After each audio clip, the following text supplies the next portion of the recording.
Hello everyone, welcome to our channel, the Digital Institute of Computing Technology. In this presentation, we will have discussion on the topic Functions in C programming language. A function is a block of code that performs a specific task. It can be called from other parts of the program to execute that specified task. The syntax of any function in C looks like this. Return type. It is the data type of the output the function returns. Then following return type is function name. It is the name of the function. And inside parenthesis, you have a list of parameters. They have their own types. Inside curly braces, we have the function body. Then finally, we have a return statement, which returns the result. Return res is present if return type is not void. Now let's see some basic terms. Return type. It is the type of the value the function returns. It is basically the data type, like int, void, char, etc. Void in situations when the function returns nothing. If no value is returned, the return type is void. The function name, the name used to call the function. Parameters, variables passed to the function inside parentheses. They are optional. We may or may not have parameters. Function body, the block of code that defines what the function does, and it is enclosed in curly braces.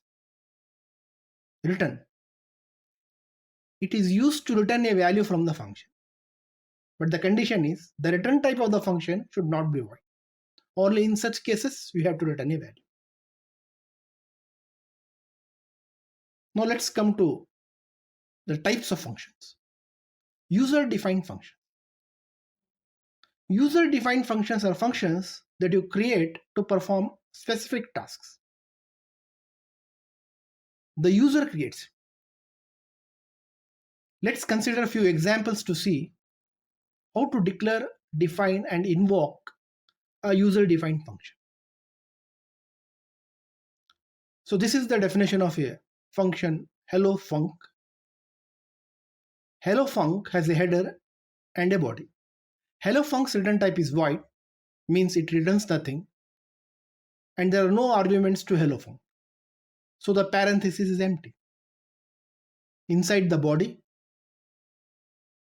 which is inside curly braces, the printf function has been invoked, which is printing a message hello from function followed by a /n to move the cursor to the next line. If a function has been defined after the definition of main function, we can declare that function before main as shown. This line declares the function hello_func. The function hello_func can be invoked using the statement as shown. So this is about a function which returns nothing and accepts nothing. There are no parameters, but it simply does one simple task. Now let's consider another example to define a function that takes arguments and returns output of some data type. Let's declare and define a function called add, which accepts two integers, adds them up, and returns their sum as output. This is the definition of the function add. The function add accepts two integers, adds them up, and returns their sum as output. The header specifies the return type and parameters.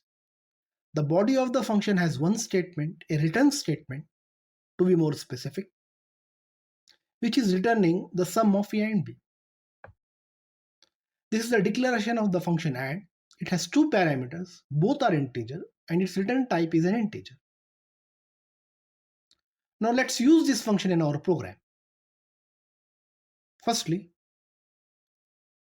This is a preprocessor directive to include the standard input-output header file, which contains the declaration for input and output functions such as printf and scanf. Next is the definition of the function main. It has no parameters and returns an integer.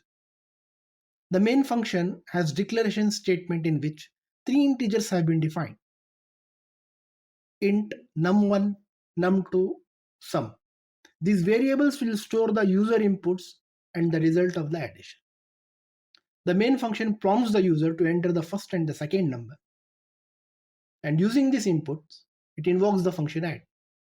The function add receives the two numbers as arguments and returns their sum, which is assigned to a variable sum inside the function main.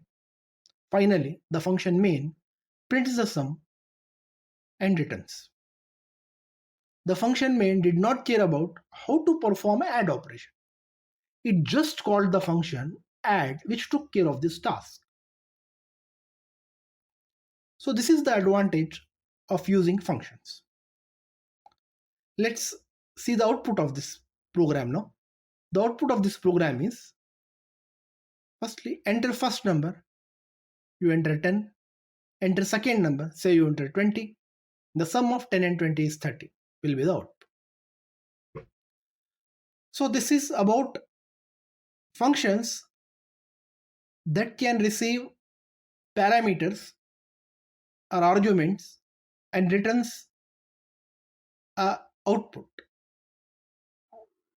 Now let's consider another type of function, a standard library function. Standard library functions are built-in functions provided by the C standard library. They perform common tasks such as input-output operations, mathematical computations, memory management, etc. Example: printf, stringlen, getters, etc. Recursion.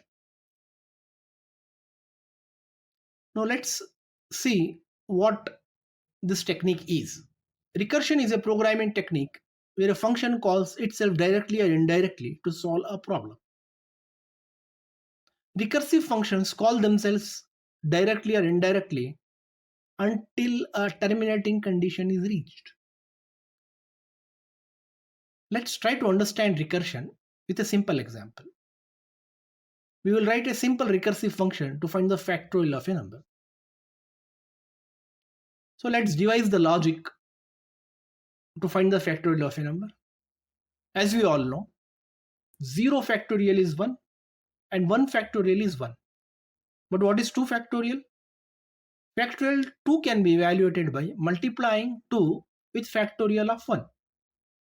Similarly, factorial 3 is 3 into factorial of 2, and in general, factorial n is equal to n into factorial of n minus 1.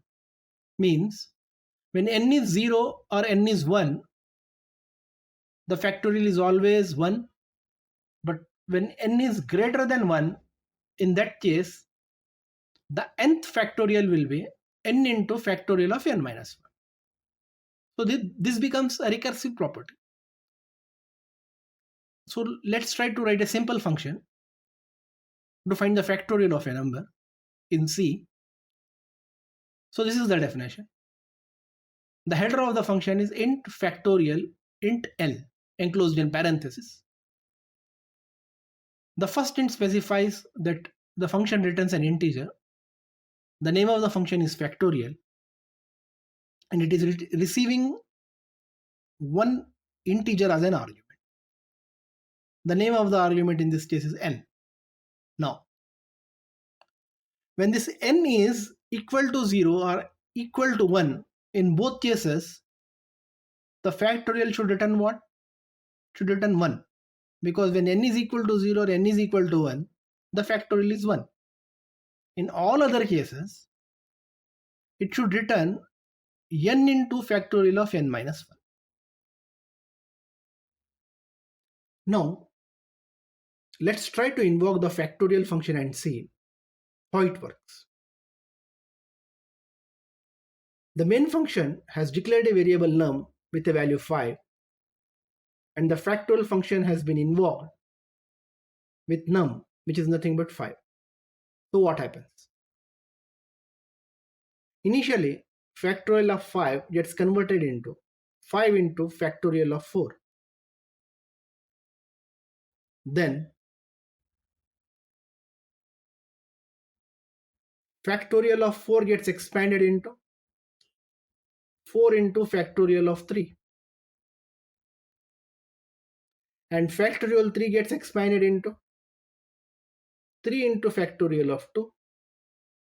And factorial 2 gets expanded into 2 into factorial of 1. And factorial of 1 does not expand because factorial of 1 returns a value 1. So we get 5 into 4 into 3 into 2 into 1, which is nothing but 120. The output of this program is factorial of 5 is 120. So this is an overview of functions in C. Hope you liked and enjoyed the presentation. Remain connected with us by subscribing to this channel for latest updates on this channel.